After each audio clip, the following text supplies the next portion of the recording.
This newscast is brought to you by Qburgh.com, QBURGH.com, Pittsburgh source for LGBTQ plus news and community information. From the PEP Radio Newsroom, these are the stories we are covering at this hour. President Donald Trump on Monday directed a pause to U.S. assistance to Ukraine as he seeks to pressure Ukrainian President Volodymyr Zelenskyy to engage in negotiations to end the war with Russia. The move comes just days after a disastrous Oval Office meeting in which Trump and Vice President J.D. Vance tore into Zelenskyy for what they perceived as an insufficient gratitude for the more than $180 billion in military aid the U.S. has sent to Kyiv since Russia invaded 3 years ago. A White House official said Trump is focused on reaching a peace deal and wants Zelenskyy committed to that goal.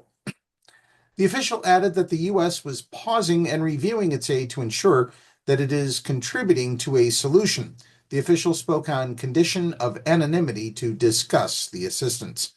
The order will remain in effect until Trump determines that Ukraine has demonstrated a commitment to peace negotiations with Russia, the official said. The halting of military aid comes some 5 years after Trump held up congressionally authorized assistance to Ukraine as he sought to pressure Zelenskyy to launch an investigation into Joe Biden, then a Democratic presidential candidate. The moment led to Trump's first impeachment. In other crushing news, the U.S. Senate voted Monday to confirm former wrestling executive Linda McMahon as the nation's education chief, a role that places her atop a department that President Donald Trump has vilified and vowed to dismantle. McMahon will face the competing tasks of winding down the education department while also escalating efforts to achieve Trump's agenda.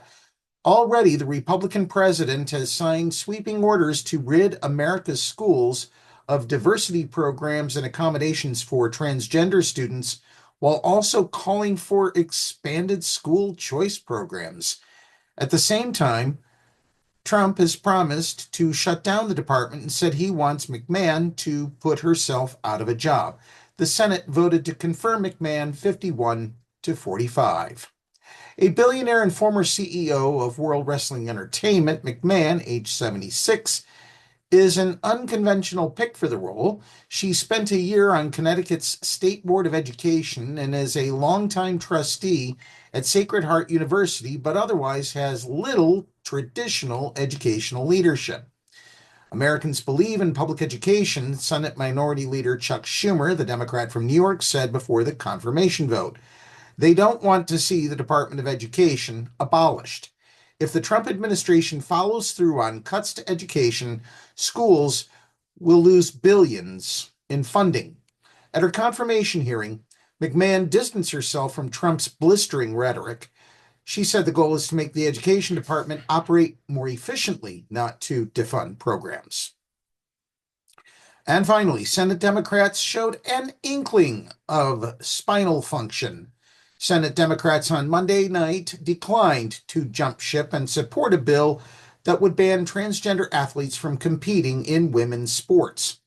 The legislation was stalled in a 51-45 split, which saw all Republicans vote in favor of the bill and all Democrats oppose, according to Fox News. The stall comes despite pressure from the White House to pass the bill.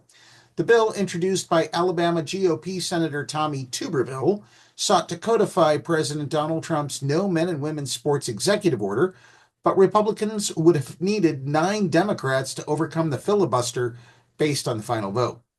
The legislation also comes after a New York Times poll in January found that 79% of respondents believe transgender athletes should not be competing against biological female athletes, including some Democrats.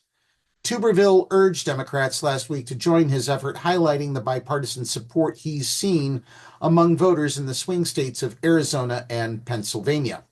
The appeal went to moderate Democrats in the swing states, including Pennsylvania Democratic Senator John Fetterman, who has voted with Republicans in the past. And we're never going to let you forget that, John Fetterman. We are never going to let you live that down. Ever.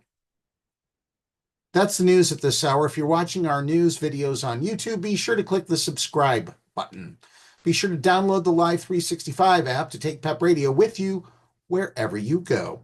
Now back to more music on PEP Radio.